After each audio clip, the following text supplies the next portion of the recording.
ನೋಡಿ ಸುತ್ತ ಈ ಥರ ಇದೆ.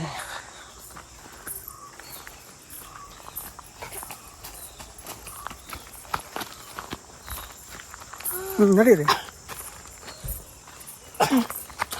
ಮೆಣಸು ನೋಡ್ಬೇಕು ಅಂತ ಹೇಳಿದ್ರೆ ಇಲ್ಲಿ ಕಾಣುತ್ತೆ ನಿಮಗೆ. ಇದು ಪೆಪ್ಪರ್ ಅಂಡ್ ಇದು ಬಳ್ಳಿಯಲ್ಲಿ ಬರುವಂಥದ್ದು. ಕೆಲವರು ಏನ್ ಮಾಡ್ತಾರೆ, ಇದ್ರ ಎಲೆಗಳನ್ನ ಮಿಸ್ಕನ್ಫ್ಯೂಸ್ ಮಾಡ್ಕೊಳ್ತಾರೆ ನೋಡ್ಕೊಂಡು. ಆದ್ರೆ ಇದ್ರ ಎಲೆಗಳು ಆಕ್ಚುಲಿ ನೋಡೋಕೆ ವಿಳ್ಳೆದೆಲ್ಲ ತರ ಇದೆ. ಇದ್ರ ಎಲೆನ ನಾವು ಯೂಸ್ ಮಾಡೋದಿಲ್ಲ. ಅದ್ರ ಬಿಟ್ಟರೆ ನಮಗೆ ಸಿಗುವಂಥ ಪೆಪ್ಪರ್ನ 4 ಥರದಲ್ಲಿ ಪ್ರೊಸೆಸ್ ಮಾಡ್ತೀವಿ. ಸೊ ಫಸ್ಟ್ ಸಿಗುವಂಥ ಪೆಪ್ಪರ್ ಗ್ರೀನ್ ಕಲರ್ ಅಲ್ಲಿ ಇರುತ್ತೆ ನೋಡಿ. ಇದು ಖಾರ ಜಾಸ್ತಿ ಇರೋದ್ರಿಂದ ಸೊ ಇದ್ರ ಖಾರ ಕಡಿಮೆ ಮಾಡ್ಲಿಕ್ಕೆ ನಾವು ಇದನ್ನ ವಿನೆಗರ್ ಇಲ್ಲ ಅಂತ ಹೇಳಿದ್ರೆ ನಿಂಬೆಹಣ್ಣು ರಸದಲ್ಲಿ ಹಾಕಿಟ್ಟು ಇದನ್ನ ಉಪ್ಪಿನಕಾಯಿ ಮಾಡ್ಲಿಕ್ಕೆ ಅಂತೇಳಿ ಯೂಸ್ ಮಾಡ್ತೀವಿ. ಗ್ರೀನ್ ಪೆಪ್ಪರ್ ಅಂತ ಇದನ್ನ ನಾವು ಇಲ್ಲಿ ಕರಿತೀವಿ. ಸೊ ಜಾಸ್ತಿಯಾಗಿ ಗಂಟಲಿರುವಂಥ ಕಫ ಮತ್ತೆ ಅಸ್ತಮನ ಕಂಟ್ರೋಲ್ ಮಾಡ್ಲಿಕ್ಕೆ ಹೆಲ್ಪ್ ಮಾಡುತ್ತೆ ಗ್ರೀನ್ ಪೆಪ್ಪರ್ ಅಂತ. ಅದಕ್ಕೋಸ್ಕರ ಪಿಕಲ್ಸ್ ಮಾಡ್ತಾರೆ. ಅಂಡ್ ಚೂರು ಹಣ್ಣಾದ್ಮೇಲೆ ಈ ಥರ ರೆಡಿಶ್ ಕಲರ್ ಟರ್ನ್ ಆದ್ಮೇಲೆ ಇದ್ರ ಕಡ್ಡಿಯಿಂದ ಇದ್ರ ಬೀಜನ ಸಪ್ರೇಟ್ ಆಗಿ ತೆಗೆದ್ಬಿಟ್ಟು ಇದನ್ನ ನೀರಲ್ಲಿ ಹಾಕ್ಬಿಟ್ಟು ಚೆನ್ನಾಗಿ ಕುದಿಸ್ತಾರೆ. ಸೊ ಇದ್ರ ನೀರು ಪೂರ್ತಿಯಾಗಿ ಇದ್ರ ಸಿಪ್ಪೆ ಪೂರ್ತಿಯಾಗಿ ನೀರನ್ನ ಅಬ್ಸರ್ವ್ ಮಾಡ್ಕೊಳ್ಳೋದ್ರಿಂದ ಸೊ ಇದನ್ನ ಬಿಸಿಲಲ್ಲಿ ಒಣಗಿಸಿದ್ರೆ ಇದ್ರ ಮೇಲೆಗಡೆ ಸಿಪ್ಪೆ ರಿಮೂವ್ ಆದಾಗ ನಿಮಗೆ ಸಿಗುವಂಥ ಪೆಪ್ಪರಿಗೆ ಹೆಸರು ಬಂದು ವೈಟ್ ಪೆಪ್ಪರ್ ಅಂತೇಳಿ ಕರೀತಾರೆ. ಇಟಾಲಿಯನ್ ಡಿಶಸ್ಗಳಿಗೆ ಮತ್ತು ಚೈನೀಸ್ ಡಿಶಸ್ಗಳಿಗೆ ಜಾಸ್ತಿ ಯೂಸ್ ಮಾಡ್ಕೊಂಡ್ರೆ ಸೊ ಇದೇ ಪೆಪ್ಪರ್ನ ಡೈರೆಕ್ಟಾಗಿ ಹಾಕ್ಬಿಟ್ಟು ಬಿಸಿಲಲ್ಲಿ ನಾವು ಡ್ರೈ ಮಾಡಿದ್ರೆ ಸೊ ಇದು ಬ್ಲ್ಯಾಕ್ ಪೆಪ್ಪರ್ ಆಗಿ ನಿಮಗೆ ಸಿಗುತ್ತೆ. ಇಲ್ಲ ಇದೇ ಹಣ್ಣಾದ್ಮೇಲೆ ಜಾಸ್ತಿ ಹಣ್ಣಾದ್ಮೇಲೆ ಪೂರ್ತಿ ಕೆಂಪಾದ್ಮೇಲೆ ಸೊ ನಾವು ಇದನ್ನ ಹಾರ್ವೆಸ್ಟಿಂಗ್ ಮಾಡ್ತೀವಿ. ಅದನ್ನ ಕ್ರಶ್ ಮಾಡ್ಬಿಟ್ಟು ಪೇಸ್ಟ್ ಮಾಡಿದ್ರೆ ಸೊ ನಿಮಗೆ ಸಿಗುವಂಥ ಪೆಪ್ಪರ್ ಚೈನೀಸಲ್ಲಿ ಸ್ಪೈಸಿ ಫುಡ್ನ ಪ್ರಿಪ್ರೇಷನ್ ಮಾಡ್ಲಿಕ್ಕೆ ಯೂಸ್ ಆಗುತ್ತೆ. ಸೊ ಶೆಜ್ವಾನ್ ಪೆಪ್ಪರ್ ಅಂತೇಳಿ ಕರೀತಾರೆ. ಅಂದರೆ ಬಳ್ಳಿಯಲ್ಲಿ ಪೆಪ್ಪರ್ ಸೇಮ್ ಇರುತ್ತೆ ಆ್ಯಂಡ್ ಬಳ್ಳಿ ಕೂಡ ಸೇಮ್ ಇರುತ್ತೆ. ಆದರೆ ಪ್ರೊಸೆಸಿಂಗ್ ಡಿಫ್ರೆನ್ಸಿಯೇಷನ್ ಇರೋದ್ರಿಂದ ಒಂದೇ ಗಿಡದಲ್ಲಿ ನಿಮಗೆ ಒಂದು ಗ್ರೀನು, ವೈಟು, ಬ್ಲ್ಯಾಕು ಮತ್ತು ಶೆಜ್ವಾನ್ ಪೆಪ್ಪರ್ ಅಂತ 4 ಥರದ ಪೆಪ್ಪರ್ ನಿಮಗೆ ಸಿಗುತ್ತೆ. ಆ್ಯಂಡ್ ಈ ಬಳ್ಳಿ 15 ವರ್ಷ ತನಕ ಈ ಥರ ಗಿಡದಲ್ಲಿ ಅಂಟ್ಕೊಂಡಿದ್ದು ಒಂದು 15 ವರ್ಷ ಆಗ್ತಿದ್ದಂಗೆ ಗಿಡದ ಸಪೋರ್ಟ್ ಬಿಡಲಿಕ್ಕೆ ಸ್ಟಾರ್ಟ್ ಆಗಿ ಇಂಡಿಪೆಂಡೆಂಟ್ ಆಗ್ತಾ ಕಾಣುತ್ತೆ. ನಿಮ್ಮ ಹಿಂದ್ಗಡೆ ಪಾರ್ಟಲ್ಲಿ ನೋಡ್ಬೋದು, ಆಪೋಸಿಟ್ ಅಲ್ಲಿ ಮರದಲ್ಲಿ ಕಾಣ್ತದೆ ನೋಡಿ. ಸೊ ಸಪೋರ್ಟ್ ಬಿಟ್ಬಿಟ್ಟು ಇಂಡಿಪೆಂಡೆಂಟ್ ಆಗ್ತಾ ಕಾಣುತ್ತೆ. 15 ವರ್ಷಕ್ಕಿಂತ ಹಳೆದಾಗಿರುವಂಥ ಬಳ್ಳಿಗಳು ಇದೆಲ್ಲ. ಅಂಡ್ 30 ವರ್ಷ ಟೋಟಲ್ ಆಗಿ ನಾವು ಒಂದು ಬಳ್ಳಿಯಿಂದ 3 ರಿಂದ 5 kg ಪೆಪ್ಪರ್ನ ವರ್ಷಕ್ಕೆ ಒಂದು ಸಲ ನಾವಿಲ್ಲಿ ಹಾರ್ವೆಸ್ಟಿಂಗ್ ಮಾಡ್ತೀವಿ. ಅಂಡ್ ಇಲ್ಲಿ ನಾವು ನೆಡುವಂಥ ಗಿಡಗಳು ಬಿಟ್ಟರೆ ಯಾವ ಒಂದೊಂದು ಗಿಡಗಳಿದೆ ಸೊ ಇಲ್ಲಿ ನ್ಯಾಚುರಲ್ ಆಗಿ ಗ್ರೋತ್ ಆಗುತ್ತೆ ಪಕ್ಷಿಗಳಿಂದ ಆಗ್ಬಿಟ್ಟು. ನಿಮ್ಮ ಹಿಂದ್ಗಡೆ ಪಾರ್ಟಲ್ಲಿ ನೋಡ್ಬೋದು.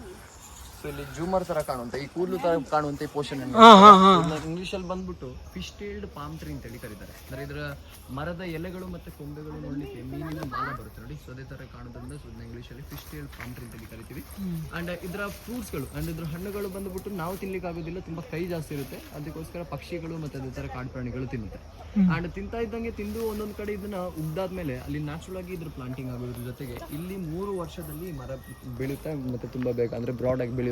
ಕಾಫಿ ಗಿಡಗಳಿಗೆ ನೆರಳು ಕೊಡುತ್ತೆ. ಮತ್ತೆ ಇದು ಪಾಮ್ ಟ್ರೀ ಆಗಿರೋದ್ರಿಂದ ಈ ಕೂದಲು ತರ ಕಾಣುವಂತ ಈ ಪಾರ್ಟ್ ನಾವು ಕಟ್ ಮಾಡಿಕೊಂಡು ಇದ್ರ ಮೇಲ್ಗಡೆ ಪೋರ್ಷನ್ ಅಲ್ಲಿ ಒಂದು ಚಿಕ್ಕದಾದಂತ ಮಣ್ಣಿನ ಮಡಿಕೆನ ಚಳಿಗಾಲದಲ್ಲಿ ಕಟ್ಟಿ ಬಿಡ್ತೀವಿ.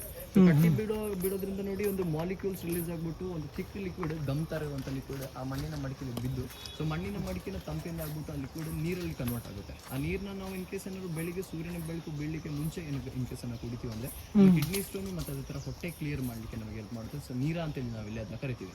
ಸೂರ್ಯನ ಬೆಳಕು ಬಿದ್ದಾದ್ಮೇಲೆ ಅದ್ರ ನೀರು ಕೊಳಿಲಿಕ್ಕೆ ಅಂದ್ರೆ ಹುಳಿ ಬರ್ಲಿಕ್ಕೆ ಸ್ಟಾರ್ಟ್ ಆದ್ರೆ ಸೊ ಅದು ನ್ಯಾಚುರಲ್ ಆಲ್ಕೋಹಾಲ್ ಫಾರ್ಮೆಂಟೇಷನ್ ಆಗುತ್ತೆ. ಸೊ ನಾವು ಅದನ್ನ ಸೇಂದಿ ಇಲ್ಲ ತಾಡಿ ಅಂತೇಳಿ ಕರಿತೀವಿ ನೋಡಿ. ಸೊ ಸೇಂದಿ ಇಲ್ಲ ನೀರ ತೆಗಿಲಿಕ್ಕೋಸ್ಕರ ಈ ಮರದ ಉಂಟಾಸಿಗೆ ಈ ಮರದಿಂದಾನೇ ಬರೋದು ಅಂದ್ರೆ ಎಲ್ಲ ಮರದಿಂದ ಬರುತ್ತೆ. ಈಗ ನಿಮಗೆ ತೆಂಗಿನಕಾಯಿ ಬರುತ್ತೆ, ಅಡಿಕೆಯಿಂದ ಬರುತ್ತೆ, ಅದೇ ತರ ಮತ್ತೆ ಖರ್ಜೂರ ಮರದಿಂದ ಬರುತ್ತೆ, ಮತ್ತೆ ಈ ಮರದಿಂದ ನಿಮಗೆ ಸಿಗುತ್ತೆ. ಅಂದ್ರೆ ಟೋಟಲ್ ಆಗಿ ಎಂಟೈರ್ ಆಲ್ ಓವರ್ ಇಂಡಿಯಾದಲ್ಲಿ 80 ಪ್ರಕಾರದ ನಿಮಗೆ ಪಾಮ್ ಟ್ರೀಸ್ ಬರುತ್ತೆ. ಸೊ ಪಾಮ್ ಟ್ರೀಸ್ ಅಂತ ಹೇಳಿದ್ರೆ ನಿಮಗೆ ಅದೇ ತೆಂಗಿನಕಾಯಿ ಫ್ಯಾಮಿಲಿಗೆ ಸೇರುವಂತ ಮರಗಳು. ಅದರಲ್ಲಿ ಇದು ಒಂದು ಅಂಡ್ ಇದು ಆಕ್ಚುಲ್ ಆಗಿ ಇಲ್ಲಿ ಜಾಸ್ತಿ ಬೆಳೆಯುವಂತದ್ದಲ್ಲ, ಇದು ಶ್ರೀಲಂಕಾದಲ್ಲಿ ಬೀಳುತ್ತೆ. ಅಂದ್ರೆ ಶ್ರೀಲಂಕಾದಿಂದ ಒಂದು ಪಕ್ಷಿ ಬರುತ್ತೆ, ಮಲಬಾರ್ ಗ್ರೇ ಹಾರ್ನ್ಬಿಲ್ ಅಂತ ಉದ್ದ ಕೊಕ್ಕಿ ಇರುವಂತದ್ದು. ಸೊ ಆ ಪಕ್ಷಿ ಬಂದು ಇದನ್ನ ಒಂದೊಂದ್ ಕಡೆ ಉಗ್ದಾದ್ಮೇಲೆ ಸೊ ಅಲ್ಲಿ ನ್ಯಾಚುರಲ್ ಆಗಿ ಮರದ ಪ್ಲಾಂಟ್ ಇರುತ್ತೆ. ಸೊ ಅದಕ್ಕೋಸ್ಕರ ಇದನ್ನ ಇಂಗ್ಲಿಷ್ ಅಲ್ಲಿ ಫಿಶ್ ಟೇಲ್ಡ್ ಪಾಮ್ ಟ್ರೀ ಅಂತೇಳಿ ನಾವು ಕರಿತೀವಿ. ಕಾಫಿ ಸೊ ನಾವಿಲ್ಲಿ ಬೆಳೆಸುವಂತ 2 ವೆರೈಟಿ ಕಾಫಿಗಳು ಕೂಡ ಇಂಡಿಯಾದಲ್ಲಿ ನಾವು ನ್ಯಾಚುರಲ್ ಆಗಿ ಬೆಳೆಸಿರೋದು ಅಂತಲ್ಲ. ಅದರಲ್ಲಿ ಅರೇಬಿಕಾ, ಈ ಅರೇಬಿಕಾ ಅಂತ ಹೇಳಿದ್ರೆ ಕಾಫಿಯ ಎಕ್ಸಾಕ್ಟ್ ಮೀನಿಂಗ್ ಬಂದ್ಬಿಟ್ಟು ಈ ಅರಬ್ನ ದೇಶದಲ್ಲಿ ಬಿಕಾ ಅಂತ ಹೇಳಿದ್ರೆ ಕಾಫಿನ ಟ್ರೇಡ್ ಅಂದ್ರೆ ಬಿಸ್ನೆಸ್ ಪರ್ಪಸ್ಗೋಸ್ಕರ ಆ ಟೈಮಲ್ಲಿ ಯೂಸ್ ಮಾಡ್ಕೊಳ್ತಿದ್ರು. ಅದಕ್ಕೋಸ್ಕರ ಇದನ್ನ ಶಾರ್ಟ್ ಫಾರ್ಮ್ ಅಲ್ಲಿ ಅರಬ್ ಭಾಷೆ ಬಂದ್ಬಿಟ್ಟು ಅರೇಬಿಕಾ ಅಂತ ಹೇಳಿ ಕರೀತಾರೆ. ಅಂಡ್ ಈ ಕಾಫಿ ಕರ್ನಾಟಕದಲ್ಲಿ ಫಸ್ಟ್ ಆಗಿ ನಿಮಗೆ ಚಿಕ್ಕಮಂಗ್ಳೂರು ಅನ್ನೋ ಒಂದು ಊರಲ್ಲಿ ಸ್ಟಾರ್ಟ್ ಆಗುತ್ತೆ. ಬಾಬಾ ಬುಡನ್ ಸ್ಟೋರಿ ನೀವು ಕೇಳಿರ್ಬೋದು. ಸೊ ಅವರು ಯಮನ್ ಅನ್ನೊಂದು ಊರಿನಿಂದ 1670 ಇಸ್ವಿಯಲ್ಲಿ ಈ ತರ 7 ಹಣ್ಣದ ಕಾಫಿ ಫ್ರೂಟ್ಸ್ ನ ಅವರು ತನ್ನ ದಾಡಿಯಲ್ಲಿ ಔಸಿಟ್ಕೊಂಡು ಇಂಡಿಯಾಕ್ಕೆ ತರ್ತಾರೆ. ಮತ್ತೆ ಕರ್ನಾಟಕದಲ್ಲಿ ಅವರನ್ನ ತಂದ್ಬಿಟ್ಟು ಚಿಕ್ಕಮಂಗ್ಳೂರಿನ ಚಂದ್ರಗಿರಿ ಅನ್ನೊಂದು ಬೆಟ್ಟದಲ್ಲಿ ಪ್ಲಾಂಟ್ ಮಾಡ್ತಾರೆ. ಇವತ್ತು ಅವರ ಹೆಸರು ಒಂದು ಟೆಂಪಲ್ ಮತ್ತು ಒಂದು ಮಸೀದಿ ಕೂಡ ನೋಡ್ಬೋದು ಆ ಚಂದ್ರಗಿರಿ ಬೆಟ್ಟದಲ್ಲಿ.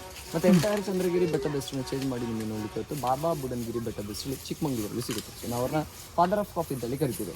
ಮತ್ತೆ ಅರೇಬಿಕಾ ಇದರಲ್ಲಿ ಇಂಡಿಯಾದಲ್ಲಿ ಯಾಕಿಷ್ಟು ಕಾಸ್ಟ್ಲಿ ಅಂತ ಹೇಳಿದ್ರೆ ಇದರಲ್ಲಿ ಕಡಿಮೆ ಕ್ಯಾಫಿನ್ ಕಂಟೆಂಟ್ ಮತ್ತೆ ನಾರ್ಮಲ್ ಆಗಿ ನೀವು ಯಾವುದೇ ಪೋರ್ಷನ್ ಅಂದ್ರೆ ಕಾಫಿನ ತಗೊಂಡು ರೋಸ್ಟ್ ಮಾಡಿದಾಗ ಇದರಲ್ಲಿರುವಂಥ ಕ್ಯಾಫಿನ್ ಕಂಟೆಂಟ್ ಇನ್ನೂ ಕೂಡ ಕಡಿಮೆ ಆಗೋದ್ರ ಜೊತೆಗೆ ಬಿಟರ್ನೆಸ್ ಅಂದ್ರೆ ಜಾಸ್ತಿ ಕೈ ಬರುತ್ತೆ. ಸೊ ಇದರಲ್ಲಿ ಇದ್ರ ಫ್ಲೇವರ್ ಅಂಡ್ ಟೇಸ್ಟ್ ಬಂದು ನ್ಯಾಚುರಲ್ ಆಗಿ ಸ್ವೀಟ್ ಇರೋದ್ರಿಂದ ಸೊ ಈ ಕಾಫಿ ಇಂಡಿಯಾದಲ್ಲಿ ಮೋಸ್ಟ್ ಆಫ್ ಎಕ್ಸ್ಪೆನ್ಸಿವ್ ಕಾಫಿ ಮತ್ತೆ ಕಡಿಮೆ ಪ್ರೊಡಕ್ಷನ್ ಆಗೋದ್ರಿಂದ ಈ ಕಾಫಿ ಬಂದು ಎಕ್ಸ್ಪೆನ್ಸಿವ್ ಪ್ರೈಸ್ ನಿಮಗೆ ಸಿಗುತ್ತೆ. ಅಂದ್ರೆ ಕಡಿಮೆ ಪ್ರೊಡಕ್ಷನ್ ಯಾಕೆ ಅಂತ ಹೇಳಿದ್ರೆ ಇದ್ರ ಸ್ಟೆಮ್ ತುಂಬಾ ತಿನ್ನಿರುತ್ತೆ ಮತ್ತೆ ಕೊಂಬೆಗಳು ಜಾಸ್ತಿ ಕಾಫಿ ತೂಕ ಬೀಳೋದ್ರಿಂದ ತುಂಬಾ ಬೇಗ ಕಟ್ಟಾದ್ರೆ ನೋಡಿ. ಸೊ ಈ ವರ್ಷ ಸಿಗುತ್ತೆ ಕಾಫಿ, ಮುಂದಿನ ವರ್ಷ ಒಂದು ಕೊಂಬೆ ಕಟ್ಟಾದ್ರೆ ಇಡೀ ಗಿಡದಲ್ಲಿ ನಿಮಗೆ ಕಾಫಿ ಬೀನ್ಸ್ ಬರೋದಿಲ್ಲ. ಅದಕ್ಕೋಸ್ಕರ ಈ ವರ್ಷಕ್ಕೆ 3 ರಿಂದ 4 ಸಲ ಇದ್ರ ಚಿಕ್ಕನ್ನ ಕಟ್ ಮಾಡ್ಕೊಂಡು ಇದ್ರ ಹೈಟ್ ಬ್ಯಾಲೆನ್ಸಿಂಗ್ ಆಗಿ ಇಡ್ತಾರೆ. ಸೊ ಒಂದು ಗಿಡದಲ್ಲಿ ಒಂದು ವರ್ಷಕ್ಕೆ ಮಿನಿಮಮ್ ಒಂದು 3 kg ಕಾಫಿ ಬೀನ್ಸ್ ಅಲ್ಲಿ ಸಿಪ್ಪೆ ತೆಗೆದು ರೋಸ್ಟ್ ಮತ್ತೆ ಪೌಡರ್ ಮಾಡಿ ಆದ್ಮೇಲೆ ಬರೀ 1 kg ಕಾಫಿ ಪೌಡರ್ ನಮಗೆ ಸಿಗುತ್ತೆ. ಇದಕ್ಕೋಸ್ಕರ ಕಾಫಿ ಎಕ್ಸ್ಪೆನ್ಸಿವ್. ಸೊ ಇದರ ಕಾಸ್ಟ್ ಕಡಿಮೆ ಮಾಡ್ಲಿಕ್ಕೋಸ್ಕರ ಮಾರ್ಕೆಟ್ ಅಲ್ಲಿ ಏನ್ ಮಾಡ್ತಾರೆ ಅಂತ ಹೇಳಿದ್ರೆ ಇದನ್ನ ಇನ್ಸ್ಟೆಂಟ್ ಮಾಡಿ ಮಾರ್ಕೆಟ್ ನಿಮಗೆ ಸೇಲ್ ಮಾಡ್ತಾರೆ. ನಾವು ಕುಡಿಯುವಂಥ ಬ್ರೂ ಆಗಿರಲಿ, ನೆಸ್ಕಫೆ ಆಗಿರಲಿ, ಲೆವಿಸ್ಟ್ ಆಗಿರಲಿ ಅದೆಲ್ಲ ಮಾಡುವಂಥದ್ದು ಅರೇಬಿಕಾದಿಂದ. ಅದ್ರದ್ದು ಕಾಸ್ಟ್ಲಿ.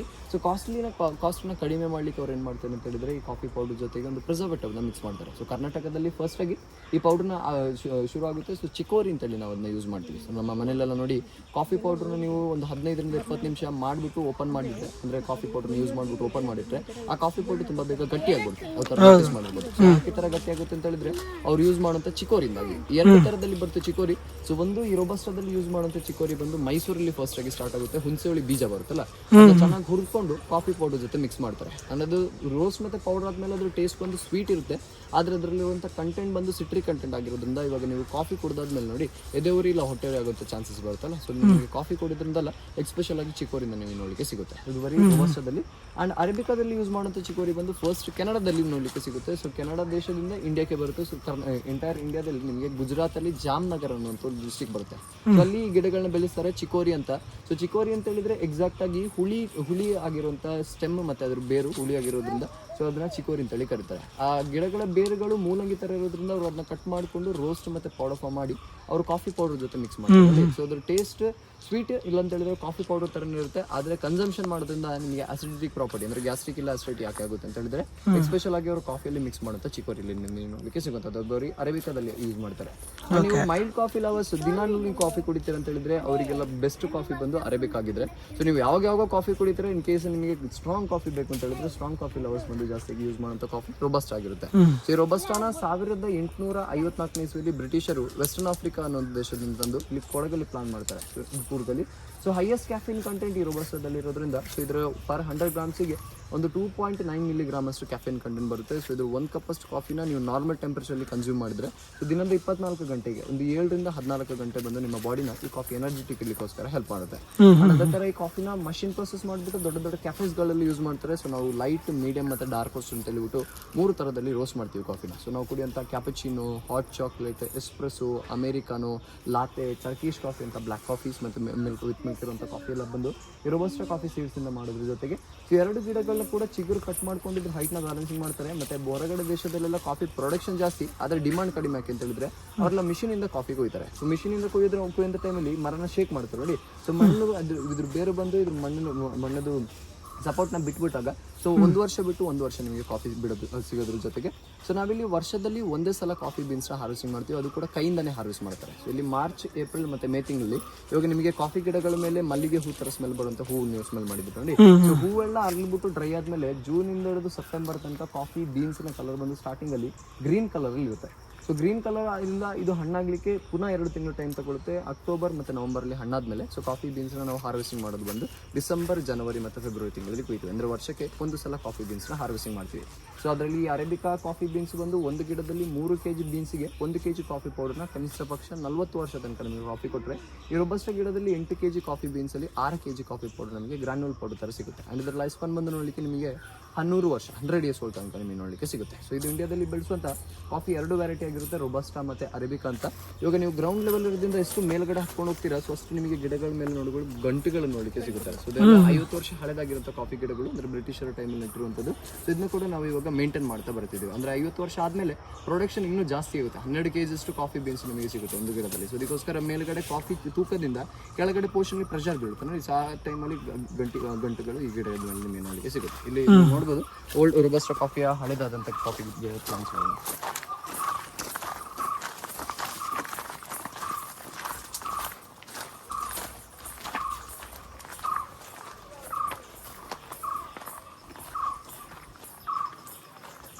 ಓ ಇಲ್ಲಿದೆಯಲ್ಲ ಇದೆ ಗಂಟಲ್ಲ ಇತ್ತನೇ ಇದು.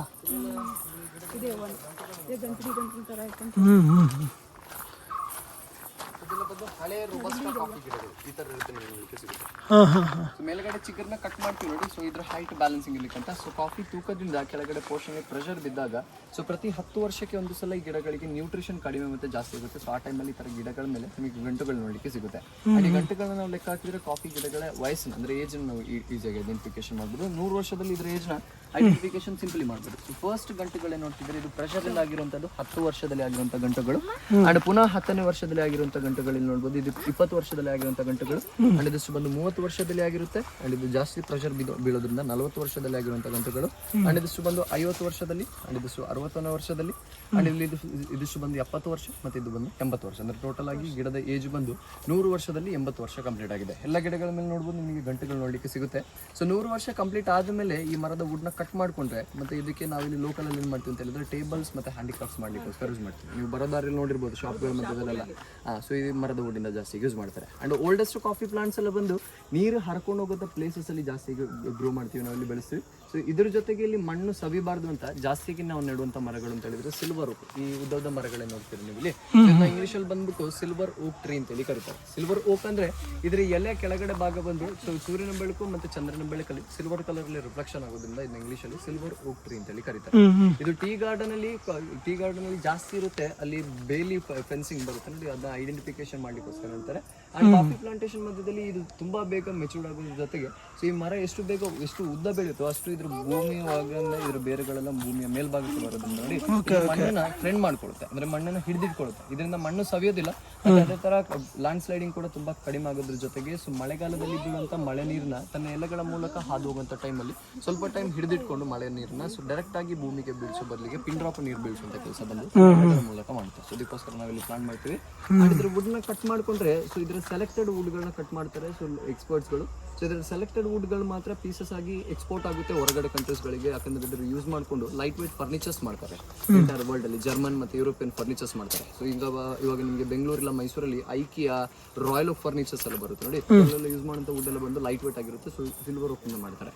ಅಂಡ್ ಗಾಳಿಯಿಂದ ಆಗಿಬಿಟ್ಟು ಒಂದೊಂದು ಸಲ ಇದ್ರ ಪೀಸಸ್ಗಳು ಬೆಂಡೆಡ್ ಆಗಿದ್ರೆ ಸೊ ಆ ಬೆಂಡೆಡ್ ಆಗಿರುವಂಥ ಪೀಸಸ್ಗಳನ್ನ ಕಟ್ ಮಾಡಿಕೊಂಡು ಆ ವುಡ್ಗಳನ್ನ ಜಾಸ್ತಿಗೆ ಕರ್ನಾಟಕದಲ್ಲಿ ಮತ್ತೆ ತಮಿಳುನಾಡಲ್ಲಿ ಚಿಕ್ಕ ಚಿಕ್ಕ ಮಕ್ಕಳು ಬರೆಯುವಂಥ ಪೆನ್ಸಿಲ್ಸ್ ಮೇಲೆಗಡೆ ಬಾಡಿ ಮಾಡಲಿಕ್ಕೆ ಬಿಟ್ಟರೆ ಸೊ ನಾವು ಲೋಕಲ್ಸ್ ಅಲ್ಲಿ ಯೂಸ್ ಮಾಡುವಂಥ ವೈನ್ ಬರುತ್ತೆ ನೋಡಿ. ಸೊ ಅದ್ರ ಮೇಲೆಗಡೆ ಬಾಟಲ್ನ ಮುಚ್ಚಳ ಮತ್ತೆ ಅದೇ ಥರದನ್ನ ಸ್ಟೋರ್ ಮಾಡಿರುವಂಥ ಡ್ರಮ್ಗಳು ಬ್ಯಾರಲ್ಸ್ಗಳು ಮಾಡ್ಲಿಕ್ಕೋಸ್ಕರ ಸಿಲ್ವರ್ ಓಕ್ ಯೂಸ್ ಮಾಡ್ತಾರೆ. ಅದು ಬಿಟ್ಟರೆ ಮಕ್ಕಳ ಮರದ ಆಟಿಕೆಗಳು ಕ್ರಿಕೆಟ್ ಬ್ಯಾಟ್ಸ್ ಎಲ್ಲ ಲೈಟ್ ವೇಟ್ ಈ ಮರದ ವುಡ್ಡಿನ ಯೂಸ್ ಮಾಡೋದ್ರ ಜೊತೆಗೆ ಇದು ಕೂಡ ರೊಬಸ್ಟ ಗಿಡಗಳ ಥರ 100 ವರ್ಷ ಥರ ಬೆಳೆಯುತ್ತೆ. ಅಂದ್ರೆ ಇರುತ್ತೆ. ಆದ್ರೆ ನಾವು ಇದ್ರ ವುಡ್ನ ಪೂರ್ತಿಯಾಗಿ ಈ ತರ ಆರೆಂಜ್ ಕಲರ್ಗೆ ಟರ್ನ್ ಆದಾಗ ಒಂದು 20-25 ವರ್ಷ ಆದ್ಮೇಲೆ ಕಟ್ ಮಾಡ್ಕೊಂಡು ಈ ಮರದ ವುಡ್ಗಳನ್ನ ಫರ್ನಿಚರ್ಸ್ ಮೇಕಿಂಗ್ಸ್ ಅಲ್ಲಿ ಜಾಸ್ತಿ ಯೂಸ್ ಮಾಡ್ತೀವಿ. ಈ ಮರದ ವುಡ್ನ ಹೆಸರು ಬಂದು ಇಂಗ್ಲಿಷ್ ಅಲ್ಲಿ ಸಿಲ್ವರ್ ಓಕ್ ಅಂತ ಹೇಳಿ ಕರೀತಾರೆ. ಇದನ್ನ ರೋಬಸ್ಟಾ ಕಾಫಿ ಗಿಡಗಳ ತಾಯಿ ಗಿಡ ಅಂದ್ರೆ ಮದರ್ ಪ್ಲಾಂಟ್ ಅಂತ ಹೇಳಿ ನಾವು ಇದ್ರ ವುಡ್ನ ಯೂಸ್ ಮಾಡ್ತೀವಿ. ಅಂದ್ರೆ ಇಲ್ಲಿ ನೋಡ್ಬೋದು ನೀವು ಎಲ್ಲ ಗಿಡಗಳ ಹತ್ರ ಸಿಲ್ವರ್ ಓಕ್ ಟ್ರೀ ನಿಮಗೆ ನೆಟ್ಟಿರ್ತಾರೆ. ಇದೆಲ್ಲ ಮಣ್ಣು ಸವಿಬಾರದು ಅಂತ ಹೇಳಿಬಿಟ್ಟು ಪ್ಲಾನ್ ಮಾಡ್ತೀವಿ.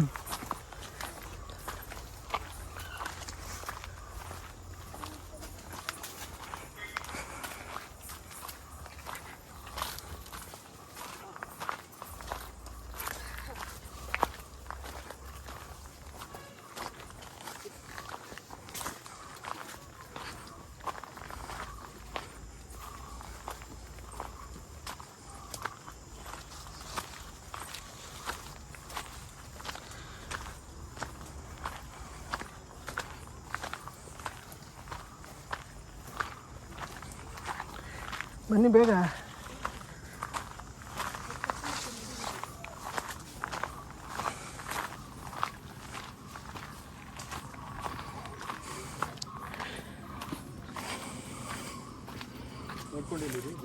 ಹಾಂ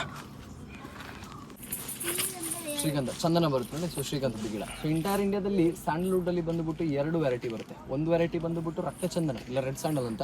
ಅದನ್ನ ಇಂಡಿಯಾದಲ್ಲಿ ಜಾಸ್ತಿ ಬಳಸುವಂತದ್ದು ಗುಜರಾತ್ ಮತ್ತೆ ಆಂಧ್ರ ಪ್ರದೇಶದಲ್ಲಿ. ಅಲ್ಲಿನ ವೆದರ್ ಕಂಡೀಷನ್ ಮತ್ತೆ ಮಣ್ಣಿಗೋಸ್ಕರ ಜಾಸ್ತಿಗೆ ಬೀಳುತ್ತೆ. ಸೊ ಆಂಧ್ರ ಪ್ರದೇಶದಲ್ಲಿ ತಿರುಪತಿ, ಶೇಷಾಚಲ ಮತ್ತೆ ಚಿತ್ತೂರಲ್ಲಿ ಜಾಸ್ತಿಗೆ ಬೆಳೆಸಿದ್ರೆ ಗುಜರಾತ್ ಅಲ್ಲಿ ಅವರು ಜಾಸ್ತಿಗೆ ಅವ್ರನ್ನ ದಮನ್ ಅಂತ ಹೇಳಿ ಒಂದು ಊರು ಬರುತ್ತೆ. ಸೊ ಅಲ್ಲಿ ಅದನ್ನ ಜಾಸ್ತಿಗೆ ಬೆಳೆಸ್ತಾರೆ. ಅಂಡ್ ರೆಡ್ ಸ್ಯಾಂಡಲ್ವುಡ್ ಅಲ್ಲಿ ಅದ್ರ ವುಡ್ ಬಂದುಬಿಟ್ಟು ಜಾಸ್ತಿಯಾಗಿ ಹೆವಿ ಹಾರ್ಡ್ ಇರೋದ್ರಿಂದ ಸೊ ಆ ವುಡ್ ನ ಯೂಸ್ ಮಾಡುವಂತದ್ದು ರೈಫಲ್ ಗನ್ನಿನ ಬ್ಯಾಕ್ ಪಾರ್ಟ್ ಹ್ಯಾಂಡಲ್ ಮಾಡ್ಲಿಕ್ಕೆ, ವಾಕಿಂಗ್ ಸ್ಟಿಕ್ಸ್ ಮತ್ತೆ ಚೆಸ್ ಕಾಯಿನ್ ವೈಲಿನ್ ಇಲ್ಲ ಮ್ಯೂಸಿಕಲ್ ಇನ್ಸ್ಟ್ರೂಮೆಂಟ್ ಮಾಡಲಿಕ್ಕೆ ಯೂಸ್ ಮಾಡ್ತಾರೆ. ಇದು ಒಂದು ಸ್ಯಾಂಡಲ್ವುಡ್ ನಾವು ನಾರ್ಮಲ್ ಆಗಿ ಯೂಸ್ ಮಾಡುವಂಥ ಸ್ಯಾಂಡಲ್ ಆಗಿರುತ್ತೆ. ಸೊ ಇದರಲ್ಲಿ ಒಂದು ಶ್ರೀಗಂಧಂ ಇಲ್ಲ ಇದನ್ನು ಸಂಸ್ಕೃತ ಭಾಷೆಯಲ್ಲಿ ಬಂದ್ಬಿಟ್ಟು ಚಂದನಂ ಅಂತೇಳಿ ಕರೀತಾರೆ. ಇದರಲ್ಲಿ ಒಂದು 25 ವೆರೈಟಿ ಹೂಗಳ ಪರಿಮಳ ಬರೋದ್ರಿಂದ ದೇವರ ವಿಗ್ರಹನ ಲೇಪನ ಮಾಡಲಿಕ್ಕೆ ಮತ್ತೆ ಪೂಜೆಗೆ ಜಾಸ್ತಿ ಯೂಸ್ ಮಾಡ್ತಾರೆ. ಇದರಲ್ಲಿ ಇದರ ಎಲೆಗಳು ಮತ್ತು ಇದರ ಚಿಕ್ಕ ಚಿಕ್ಕ ಹೂಗಳು ವೇಸ್ಟ್. ಇದನ್ನ ಪರ್ಟಿಕ್ಯುಲರ್ ಜಾಗದಲ್ಲಿ ಮಾತ್ರ ನೆಡ್ಬೋದು. ಯಾಕಂತ ಹೇಳಿದ್ರೆ ಇದನ್ನ ಇಂಗ್ಲೀಷಲ್ಲಿ ಸೆಮಿ ರೂಟ್ ಪ್ಯಾರಾಸಿಟಿಕ್ ಪ್ಲಾಂಟ್ ಅಂತೇಳಿ ಕರೀತಾರೆ. ಅಂದ್ರೆ ಈಸಿಯಾಗಿ ಹೇಳ್ಬೇಕು ಅಂತ ಹೇಳಿದ್ರೆ ಪರಾವಲಂಬಿ ಗಿಡ ಆಗಿರುತ್ತೆ. ಅಂದ್ರೆ ಇದರ ಬೇರುಗಳು ಭೂಮಿ ಒಳಗಡೆ ಎಲ್ಲ ಕಡೆ ಸ್ಪ್ರೆಡೆಡ್ ಆಗಿರೋದ್ರಿಂದ ಇದು ಬೇರೆ ಗಿಡಗಳ ಬೇರುಗಳನ್ನ ಹುಡ್ಕೊಂಡು ಹೋಗ್ಕೊಂಡು ಆ ಗಿಡಗಳ ಬೇರುಗಳಿಂದ ಎಲ್ಲ ನ್ಯೂಟ್ರಿಷನ್ ನ ಎಕ್ಸ್ಟ್ರಾಕ್ಟ್ ಮಾಡ್ಕೊಂಡು ಸರ್ವೈವ್ ಮಾಡುತ್ತೆ. ಸೊ ಇದಕ್ಕೋಸ್ಕರ ಸೆಮಿ ರೂಟ್ ಪ್ಯಾರಾಸಿಟಿಕ್ ಪ್ಲಾಂಟ್ ಅಂತೇಳಿ ಕರೀತಾರೆ. ಸೊ ಇದರ ಅಕ್ಕಪಕ್ಕದಲ್ಲಿ ನಾವೀಗ ನೆಟ್ಟಿರುವಂತದ್ದು ಕಾಫಿ ಗಿಡಗಳು ಅಂತ ಹೇಳಿದ್ರೆ, ಸೊ ಕಾಫಿ ಗಿಡಗಳ ನ್ಯೂಟ್ರಿಷನ್ ಅಂತ ತಗೊಂಡು ಬದುಕೋ ಜೊತೆಗೆ ಇದರಲ್ಲಿ ಇದ್ರ ಬರೀ ವುಡ್ ಮಾತ್ರ ಯೂಸ್ ಆಗುತ್ತೆ. ಅಂಡ್ 10 ವರ್ಷ ಆದ್ಮೇಲೆ ಈ ಮರದ ವುಡ್ಡಿಂದ ನಿಮಗೆ ಫ್ರೇಗ್ರೆನ್ಸ್ ಬರ್ಲಿಕ್ಕೆ ಸ್ಟಾರ್ಟ್ ಆಗುತ್ತೆ. ಸೊ ಫ್ರೇಗ್ರೆನ್ಸ್ ಬಂದ್ಬಿಟ್ಟು ಜಾಸ್ತಿಯಾಗಿ ಹುಣ್ಣಿಮೆ ಮತ್ತೆ ಆ ಟೈಮಲ್ಲಿ ಅಂದ್ರೆ ಹುಣ್ಣಿಮೆಯಲ್ಲಿ ಚಂದ್ರನ ಬೆಳಕು ಬೀಳುತ್ತೆ. ಸೊ ಆ ಟೈಮಲ್ಲಿ ಮೇನ್ ಆಗಿದ್ರೆ ಅರೋಮಾ ರಿಲೀಸ್ ಆಗುವಂಥದ್ದು ಇದ್ರ ಭೂಮಿ ಒಳಗಡೆ ಇದ್ರ ಬೇರಿಂದ.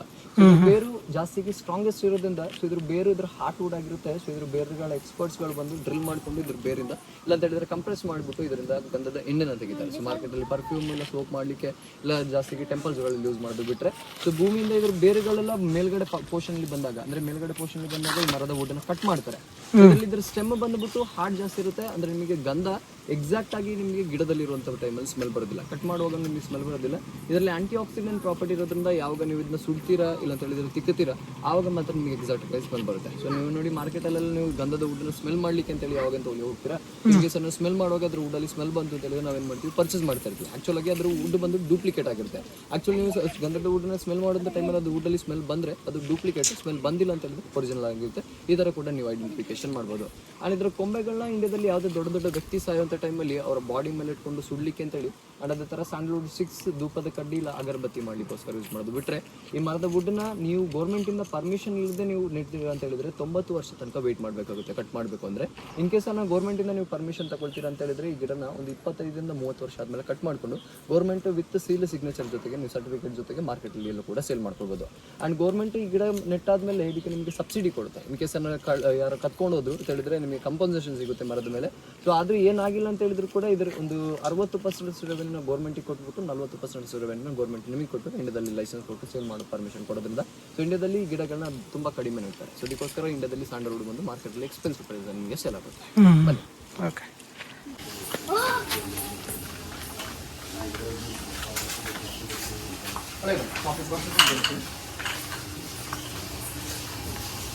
ಕಾಫಿ ಪ್ರೊಸೆಸಿಂಗ್ ಇದು. ಸೊ ಈ ಮಷೀನ್ ಏನು ನೋಡ್ತಿದ್ರೆ ನೀವು ಇಲ್ಲಿ, ಇದು ಕಾಫಿ ರೋಸ್ಟ್ ಮಾಡುವಂಥ ಮಷೀನ್. ಇದು ಆಪರೇಟ್ ಆಗೋದು LPG ಸಿಲಿಂಡರ್ ಮತ್ತೆ ಎಲೆಕ್ಟ್ರಿಸಿಟಿ ಎರಡರಿಂದ.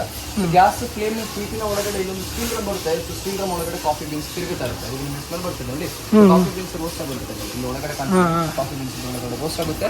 ಮೇಲ್ಗಡೆ ಪೋರ್ಷನ್ ಇಂದ ಈ ಕಾಫಿ ಡ್ರೈಡ್ ಆಗಿರುವಂಥ ಬೀನ್ಸ್ ನ ಹಾಕೊಂಡು 80 ಡಿಗ್ರಿ ಟೆಂಪರೇಚರ್ ರೇಟಲ್ಲಿ ಒಂದು 20ರಿಂದ 25 ನಿಮಿಷ ಕಾಫಿ ಬೀನ್ಸ್ ನ ರೋಸ್ಟ್ ಮತ್ತೆ ಪೌಡರ್ ಮಾಡ್ಕೊಂಡಿರೋದು ನಿಮಗೆ ಕಾಫಿಯ ಫಸ್ಟ್ ರೋಸ್ಟಿಂಗ್ ಸಿಗುತ್ತೆ, ಲೈಟ್ ರೋಸ್ಟಿಂಗ್ ಅಂತ.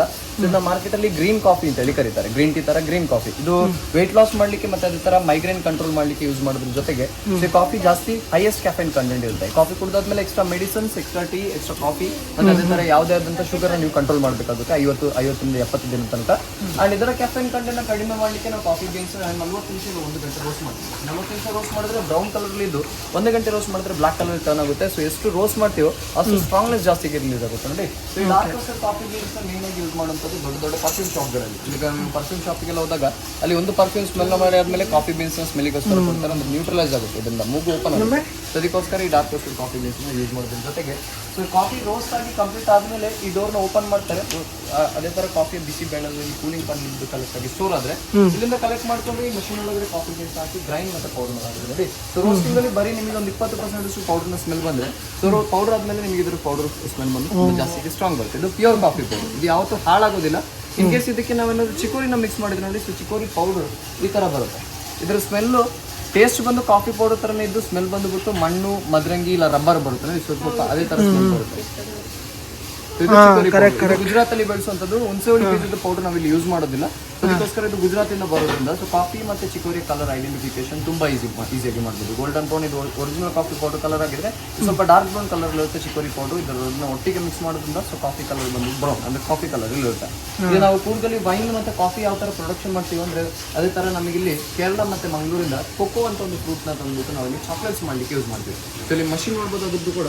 ಸೊ 120 ರಿಂದ 150 ಡಿಗ್ರಿ ಟೆಂಪರೇಚರ್ ಹೀಟಲ್ಲಿ ಕೊಕೋ ಪಾಟ್ಸ್ ತಂದುಬಿಟ್ಟು ರೋಸ್ಟ್ ಮಾಡ್ತೀವಿ. ಸೊ ಈ ಮಷಿನ್ ಒಳಗಡೆ ಇದು ಚಾಕ್ಲೇಟ್ ಇದು ಸೊ ಕೊಕೋ ಪಾಟ್ಸ್ ರೋಸ್ಟ್ ಮಾಡುವಂಥ ಮಷಿನ್. ಇದು ಕೂಡ LPG ಸಿಲಿಂಡರ್ನ ಆಪರೇಟ್ ಆಗುವಂಥದ್ದು. ಇದು ಸಿಲಿಂಡರ್ ಆಚೆ ಹಾಕಿದ್ದಾರೆ ಇವಾಗ ಕಾಫಿ ರೋಸ್ಟಿಂಗ್ ಮಾಡಲಿಕ್ಕೆ. ಸೊ ಇದರಲ್ಲಿ 100 ರಿಂದ 150 ಡಿಗ್ರಿ ಟೆಂಪರೇಚರ್ ಹೀಟಲ್ಲಿ ರೋಸ್ಟ್ ಮಾಡಿಕೊಂಡು ಇದ್ರ ಸಿಪ್ಪೆ ತೆಗೆದೇ ನಾವು ಅದೇ ಥರ ಗ್ರೈಂಡ್ ಮಾಡಿದ್ರೆ ನಿಮಗೆ ಡಾರ್ಕ್ ಚಾಕ್ಲೇಟ್ ಮಾಡಲಿಕ್ಕೆ ಸಿಗುತ್ತೆ. ಅಂಡ್ ಅದೇ ಥರ ಸಿಪ್ಪೆ ತೆಗೆದ್ಬಿಟ್ಟು ಇದನ್ನ ಗ್ರೈಂಡ್ ಮಾಡಿದ್ರೆ ವೈಟ್ ಚಾಕ್ಲೇಟ್ ಅಂತ ಹೇಳಿದ್ರೆ ವೈಟ್ ಕಲರ್ ಇರೋದಲ್ಲ, ಅದು ಕೂಡ ಬ್ರೌನ್ ಇರುತ್ತೆ. ಅದು ಸ್ವಲ್ಪ ಸ್ವೀಟ್ ಫ್ಲೇವರ್ ಟೇಸ್ಟ್ ಕೊಡುತ್ತೆ. ಅಂಡ್ ಗ್ರೈಂಡ್ ಆದಮೇಲೆ ಸಿಗುತ್ತೆ ಇದ್ರ ಪೌಡರ್ನ ಸ್ಮೆಲ್ ಬಂದ್ಬಿಟ್ಟು ನಿಮಗೆ ಸ್ವಲ್ಪ ಜಾಸ್ತಿ ಸ್ಟ್ರಾಂಗ್ನೆಸ್ ಇರುತ್ತೆ. ಸೊ ಚಾಕ್ಲೇಟ್ ಏನಾದ್ರು ಇನ್ ಕೇಸ್ ತಿಂತೀರಾ ಅಂತ ಹೇಳಿದ್ರೆ ಅದರ ಮೇಲೆ ಸ್ಮೆಲ್ ಈ ಥರ ಇರುತ್ತೆ. ಸ್ಮೆಲ್ ಬರ್ತಿದೆಯಾ? ಯಾವ ಥರ ಬರ್ತಿದೆ? ಹಾಂ ಸ್ಮೆಲ್ ಬರುತ್ತೆ. ಆ್ಯಂಡ್ ಈ ಪೌಡರ್ನ ಈ ಮಿಕ್ಸ್ ಮಷಿನ್ ಒಳಗಡೆ ಹಾಕೊಂಡು ಮಿಕ್ಸ್ ಮಾಡಿಬಿಟ್ಟು ಇದ್ರ ಪೇಸ್ಟ್ನ ರೆಡಿ ಮಾಡಿ ಆದಮೇಲೆ ಕಂಪ್ರೆಸ್ ಮಷಿನ್ ಕೆಳಗಡೆ ಇಟ್ಬಿಟ್ಟು ಪ್ರೆಸ್ ಮಾಡ್ತಾರೆ. ಇದರಿಂದ ನಾವು ತೆಗಿಬೋದು ಕೋಕೋ ಬಟರ್ನ ಎಕ್ಸ್ಟ್ರಾಕ್ಟ್ ಮಾಡ್ತಾರೆ. ಸೊ ಕೋಕೋ ಬಟರ್ ಬ್ಯೂಟಿ ಪ್ರಾಡಕ್ಟ್ಸ್ಗೆ ಮತ್ತು ಚಾಕ್ಲೇಟ್ಸ್ಗೆ ಯೂಸ್ ಆಗುತ್ತೆ. ಸೊ ಅದೇ ಥರ ಅದ್ರ ಪೇಸ್ಟ್ನ ಈ ಲಾಸ್ಟ್ ಮಷಿನ್ ಒಳಗಡೆ ಹಾಕೊಂಡು ಇದ್ರ ಚೆನ್ನಾಗಿ ಮಿಕ್ಸ್ ಮಾಡಿಬಿಟ್ಟು ಇದ್ರ ಪೇಸ್ಟ್ನ ರೆಡಿ ಮಾಡಿ ಆದಮೇಲೆ ಬಟರ್ ಪೇಪರ್ ಮೇಲ್ಗಡೆ ಅದ್ರ ಚಾಕ್ಲೇಟ್ ಪೇಸ್ಟ್ನ ಕಡೆ ಸ್ಪ್ರೆಡ್ ಮಾಡಿಬಿಟ್ಟು -ಡಿಗ್ರಿ ಟೆಂಪರೇಚರ್ ಹೀಟಲ್ಲಿ ಚಾಕ್ಲೇಟ್ ಪೇಸ್ಟ್ನ ನಾವು ರೆಡಿ ಆಗಲಿಕ್ಕೆ ಅಂತ ಹೇಳಿಬಿಡ್ತಾರೆ. ಸೊ ಚಾಕ್ಲೇಟ್ನ ಕಂಪೌಂಡ್ಗಳು ಸಿಗುತ್ತೆ, ಅದನ್ನ ನಾವು ಕಟ್ ಮಾಡ್ಕೊಂಡು ಪ್ಯಾಕ್ ಮಾಡಿಬಿಡ್ತಾರೆ ಚಾಕ್ಲೇಟ್ ಮಾಡ್ತೀವಿ. ಅದರಿಂದ ಇವಾಗ ನಿಮಗೆ ಕಾಫಿ ಮತ್ತು ಚಾಕ್ಲೇಟ್ ಎರಡು ಕೂಡ ಟೇಸ್ಟ್ ಮಾಡಲಿಕ್ಕೆ ಟೇಸ್ಟ್ ಮಾಡ್ತೀವಿ. ಡ್ರೈ ಫ್ರೂಟ್ಸ್ ಎಲ್ಲ ಅದಕ್ಕೆ ಆ್ಯಡ್ ಮಾಡಬೇಕು ಅಂತ ಹೇಳಿದ್ರೆ ಡ್ರೈ ಫ್ರೂಟ್ಸ್ ಆ್ಯಡ್ ಮಾಡಲಿಕ್ಕೆ ಈ ಮಷಿನ್ ಯೂಸ್ ಮಾಡ್ತಾರೆ. ಈ ಚಾಕ್ಲೇಟ್ಗೆ ಚಾಕ್ಲೇಟ್ ಡ್ರೈ ಫ್ರೂಟ್ಸ್ ಬರುತ್ತೆ. ಹಾಂ ಹಾಂ ನಡೀರಿ ಟೇಸ್ಟ್ ಮಾಡೋಣ.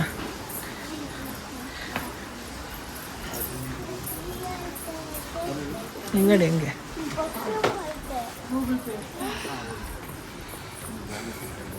ಸೊ ಫಸ್ಟ್ ಇವಾಗ ನಿಮಗೆ ಕಾಫಿ ಥರ ಟೇಸ್ಟ್ ಮಾಡ್ಕೊಳ್ಳಿ. ಅರೇಬಿಕಾ ಮತ್ತು ರೋಬಸ್ಟಾ ಎರಡು ಒಟ್ಟಿಗೆ ಮಿಕ್ಸ್ ಮಾಡಿ ನಾವು 100% ಕಾಫಿ ಮಾಡ್ತೀವಿ ವಿತ್ ಬೆಲ್ಲದ ಕಾಫಿ. ಆ್ಯಂಡ್ ಕಾಫಿ ಟೇಸ್ಟ್ ಜೊತೆಗೆ ನಿಮಗೆ ಇಲ್ಲಿ ಲೋಕಲ್ ವೈನ್ಸ್ ಬರುತ್ತೆ, ಆಲ್ಕೋಹಾಲ್ ನಾನ್ ಆಲ್ಕೋಹಾಲಿಕ್ ಬೇಸ್ ಇರುವಂಥದ್ದು ಎರಡು ಕೂಡ ಟೇಸ್ಟಿಂಗ್ ಮಾಡ್ಬೋದು. ಆ್ಯಂಡ್ ಚಾಕ್ಲೇಟ್ ಕೂಡ ಇದೆ, ಚಾಕ್ಲೇಟ್ ಕೂಡ. ಆ್ಯಂಡ್ ಲೋಕಲ್ ಪ್ರಾಡಕ್ಟ್ಸ್ಗಳ ಜೊತೆಗೆ ನಿಮಗೆ ಏನೋ ಪರ್ಚೇಸ್ ಮಾಡ್ಕೊಳ್ಬೇಕು ಅಂತ ಹೇಳಿದ್ರೆ ಇವ್ರ ಜೊತೆ ಒಳಗಡೆ ಬಿಟ್ಟು ನಿಮಗೆ ಇಲ್ಲಿಂದ ಎಕ್ಸ್ಪ್ಲೇನ್ ಮಾಡಿ. ಎಷ್ಟಿದು? ಇದು 500 grams 1220.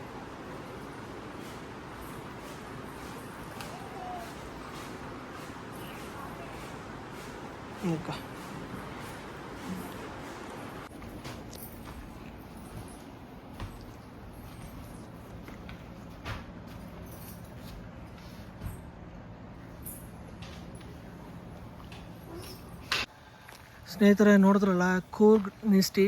ನೀವು ಏನಾನ ಕೆಳಗಡೆ ಡಿಸ್ಕ್ರಿಪ್ಷನಲ್ಲಿ ಮ್ಯಾಪ್ ಲಿಂಕ್ ಹಾಕಿರ್ತೀನಿ.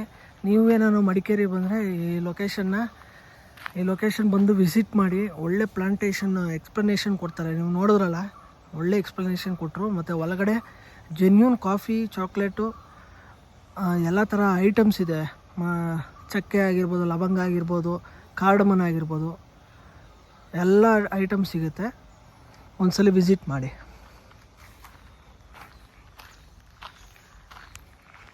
ಸ್ನೇಹಿತರೆ ಇದೆ ನೋಡಿ, ಬೆಂಗಳೂರು ಮೈಸೂರು ಹೈವೇ, ಬೆಂಗಳೂರು ಮಡಿಕೇರಿ ಹೈವೇ, ಕೂರ್ಗ್ ನಿಸ್ಟಿ.